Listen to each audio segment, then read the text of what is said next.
جی تو تمام دیکھنے والوں اور سننے والوں کو ناردرن ایریا سے ایک دفعہ سے پھر خوش آمدید۔ یہ علاقہ بڑوائی کا علاقہ ہے اور یہ بابو سر ٹاپ سے کچھ پیچھے ہے، اور جب ہم رات کو یہاں پر آئے تو بالکل اندھیرا تھا اور کھمبے گرے ہوئے ہیں شدید برف باری کی وجہ سے۔ تو میرے ذہن میں ایک ضرب المثل یاد آ گئی کہ کسی کی تاریک زندگی میں روشنی بننے کا ذریعہ بنے۔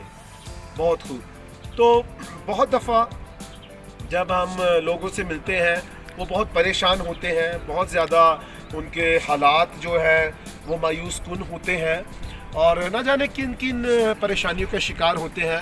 تو کوشش کریں کہ ہم ان کے ساتھ ایسی اچھی بات کریں یا ان کو ایسا حوصلہ دیں کہ انہیں ایسے لگے کہ ہم ان کی زندگی میں روشنی بن کر آ گئے ہیں۔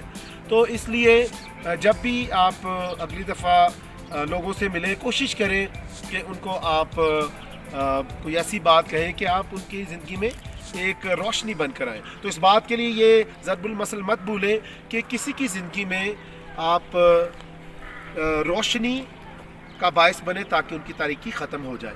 تو جب بھی یہ میرا کلپ دیکھیں اس کو پسند بھی کریں، سبسکرائب بھی کریں۔ خوش رہیں، شاد رہیں، آباد رہیں، اپنا اور اپنے ارد گرد لوگوں کا بہت خیال رکھیں۔